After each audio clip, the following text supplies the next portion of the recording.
A homeowner in Pennsylvania called me yesterday wanting to know if he should get his leaky roof completely replaced or just repaired.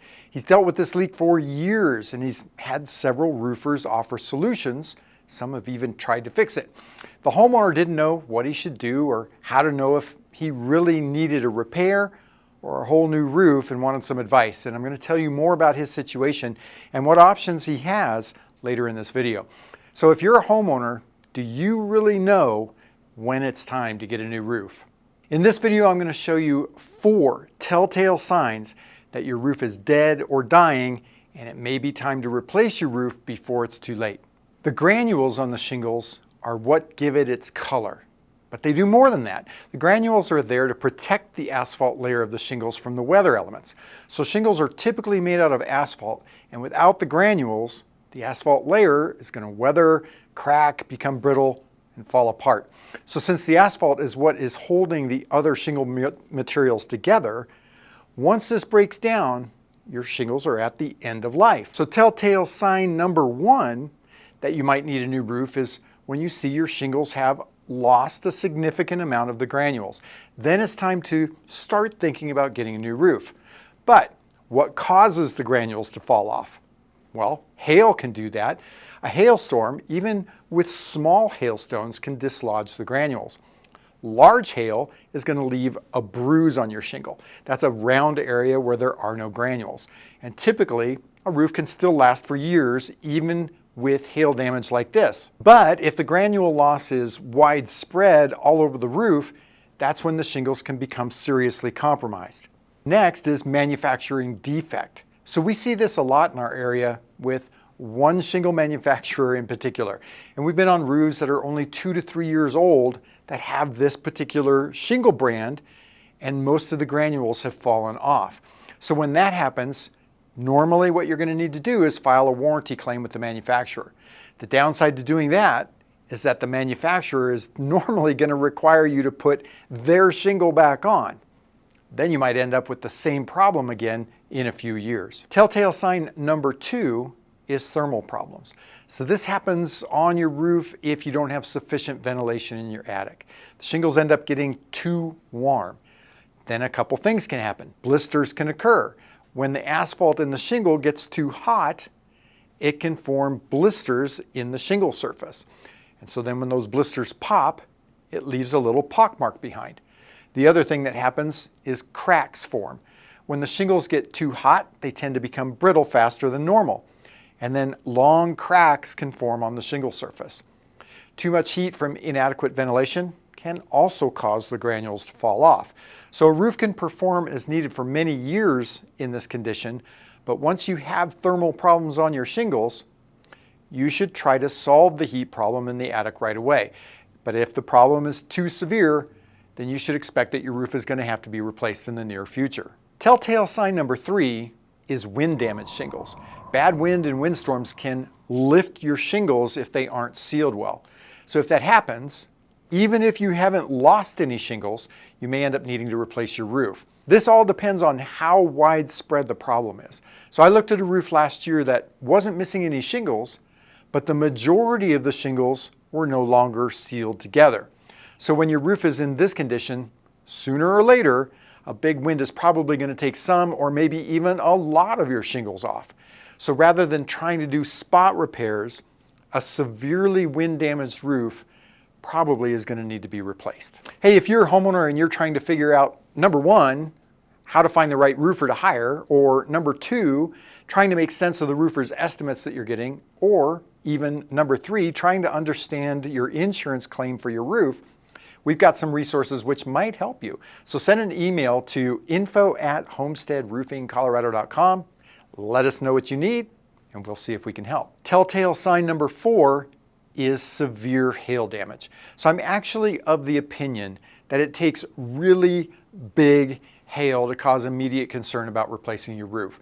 Dimensional shingles have either 2 or 3 layers, so normal superficial hail damage shouldn't cause you to be concerned about an immediate problem with leaks or anything else on your roof.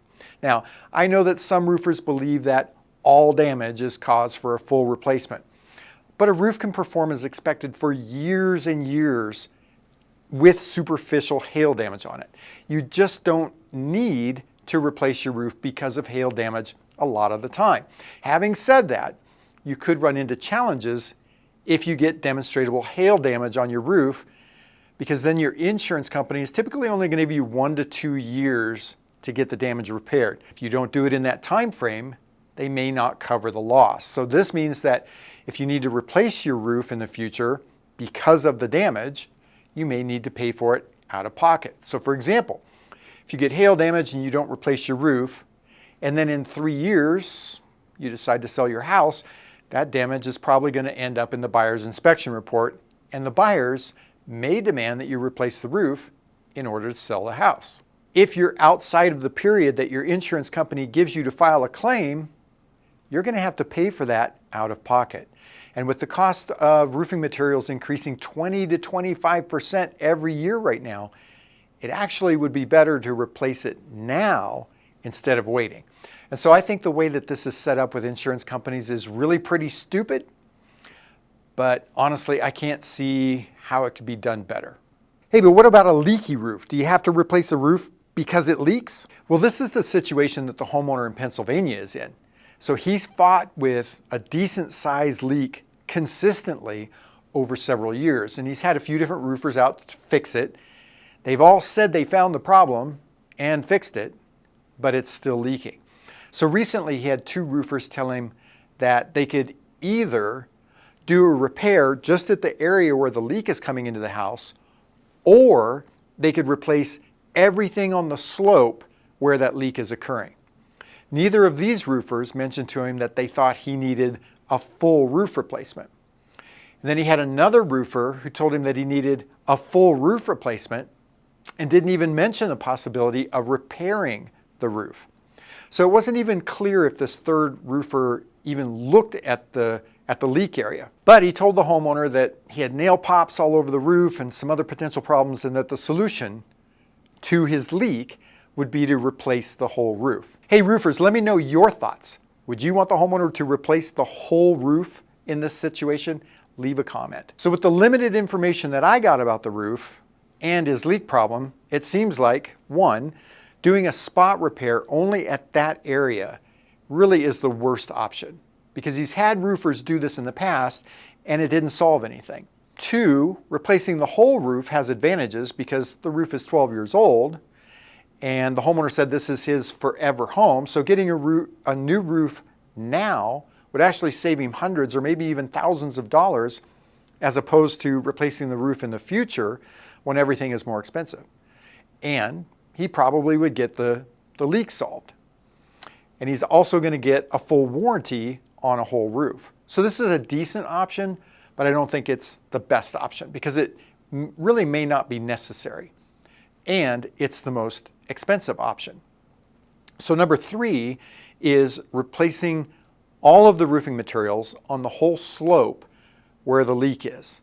So if the leak is coming in kind of at the bottom of the roof, so that whole slope could be replaced. So the reason that the previous roofers may not have been able to fix the leak is that the water could be coming in higher up on the roof and traveling down to the area where it's coming into the house. So removing all the materials from that slope is going to allow the roofers to examine everything and find the actual entry point of the water and fix the source of the problem instead of just trying to deal with the problem. So how long should a roof last? The salesman told me that it's a 30-year shingle. So it should last 30 years, right?